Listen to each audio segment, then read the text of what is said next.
और युवाओं से ये प्रेरणा है कि आप रियलिटी में जाओ, रील में कम जाओ। तो कई लोग आर्मी की रनिंग के बारे में जानना चाहते हैं, आप एक छोटा सा आर्मी के स्टूडेंट के लिए कुछ बता सकते हैं कि आपको किस टाइम दौड़ना चाहिए, कितना दौड़ना? जो रेस मैराथन के बाद होती है, जो 50 किलोमीटर 100 किलोमीटर और कुछ आवर्स में होती है, तो ये मेरा ये इवेंट है वो 100 किलोमीटर। मेरे इस क्षेत्र के जो भी स्टूडेंट हैं जो रनिंग के क्षेत्र में आगे बढ़ना चाहते हैं, उनको कोई ट्रेनिंग दी जाए या उनके लिए कुछ व्यवस्था की जाए या उनको आगे बढ़ाने के लिए कहीं से सपोर्ट?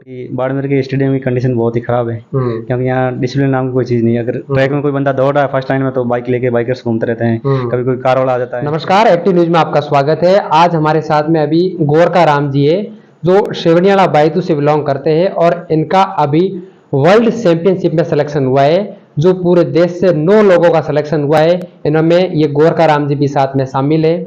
और इससे पहले मैं आपके सामने बात करूं तो ये एयरफोर्स से रिटायर्ड हुए हैं, वर्तमान में फौजी है। और इनसे पहले इन्होंने 4500 किलोमीटर की एक रनिंग भी जो पास की है। हम पूरी बात इन गोरखा राम जी से जानेंगे। गोरखा राम जी, सबसे पहले आपका स्वागत है।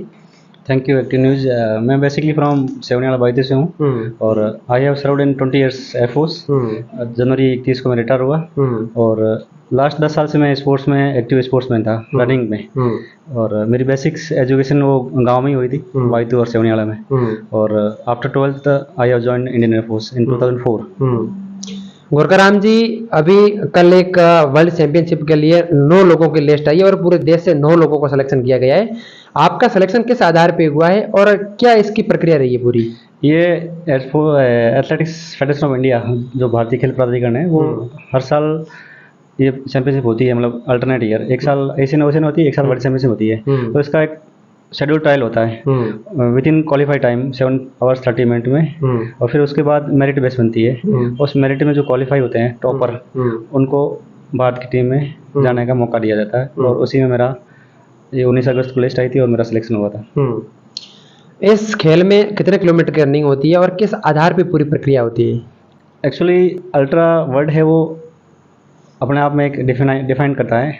जो रेस मैराथन के बाद होती है, जो 50 किलोमीटर 100 किलोमीटर और कुछ आवर्स में होती है, तो ये मेरा ये इवेंट है वो 100 किलोमीटर का है, जिसमें वर्ल्ड के ऑलमोस्ट कंट्री पार्टिसिपेट करेगी। और ये 7 दिसंबर 2024 को इस बार इंडिया में बेंगलोर में आयोजित होगी।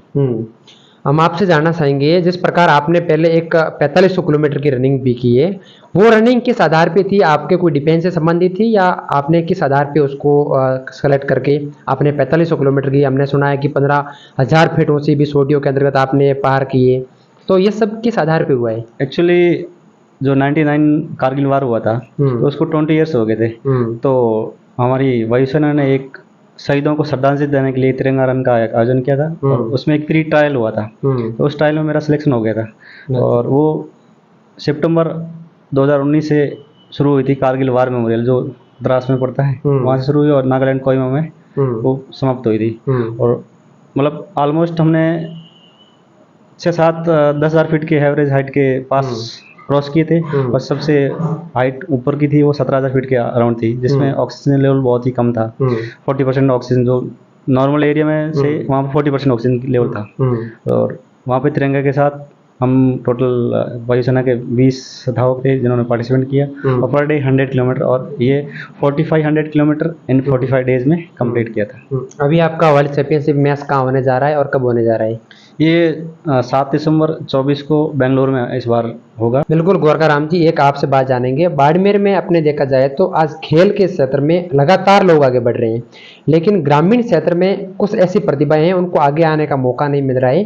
तो सरकार से और प्रशासन के और उन तमाम स्टूडेंट से आपकी क्या मांग रहने वाली है जो इस खेल के क्षेत्र में लगातार आगे बढ़ रहे हैं? सबसे पहले तो खुद को बाहर निकलना पड़ेगा।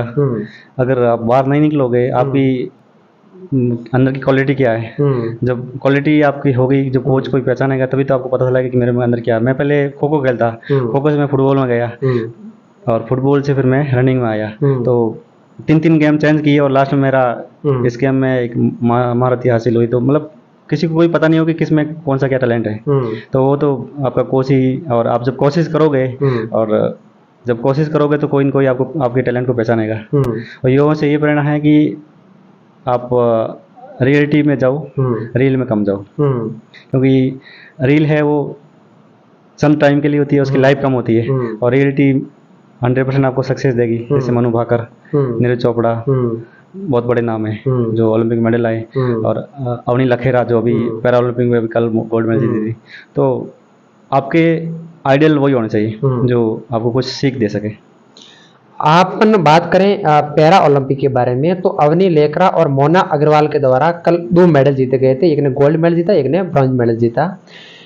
आप कोई लोग बहाना बनाते हैं कि भाई हम ये नहीं कर सकते हैं, लेकिन उन्होंने पैरा ओलंपिक में विकलांग होते हुए भी इस देश को गोल्ड मेडल दिया है। क्या कहना चाहोगे ऐसी प्रतिभाओं को? अगर आप में विल पावर है कि मेरे को करना है, तो दुनिया की कोई ताकत आपको रोक नहीं सकती है। अगर आपका विल ही नहीं है तो कुछ नहीं होगा। करने के लिए आपको मेहनत करनी पड़ेगी, तभी कर पाओगे। उनको कोई नहीं जानता है। मैं आज स्टेडियम गया था, तो मुझे शायद ही इतने मतलब इस लेवल में खेल रहा हूँ तो 1-2 लड़कों नहीं पहचाना था। बाकी अगर मैं वही रील वाला स्टार होता तो हो सकता है मेरे पास सेल्फी लेने के लिए आते। चलो ठीक है, वो उनका नजरिया है। मेरे को क्या करना है, मैंने क्या किया, वो मुझे सेल्फ सेटिस्फाइड है, मैंने देश के लिए कुछ किया। अगर आपको कुछ करना है तो अलग से करना पड़ेगा। जब आप अलग से करोगे तो लोग बोलेंगे ये तो पागल है। तो मतलब जब आपके प्रति कुछ लोगों की एक धारणा है कि ये कुछ अलग कर रहा है, तो मतलब 100% आपको सक्सेस मिलेगी और आप दुनिया में कुछ अच्छा करोगे। अभी आप रिटायर्ड फौजी है, आपको ऐसा नहीं लग रहा है कि मैं रनिंग में इतना मैंने जहाँ तक पार किया है, मैं आगे बढ़ा हूँ, तो कहीं ना कहीं मेरे इस क्षेत्र के जो भी स्टूडेंट हैं जो रनिंग के क्षेत्र में आगे बढ़ना चाहते हैं, उनको कोई ट्रेनिंग दी जाए या उनके लिए कुछ व्यवस्था की जाए या उनको आगे बढ़ाने के लिए कहीं से सपोर्ट किया जाए?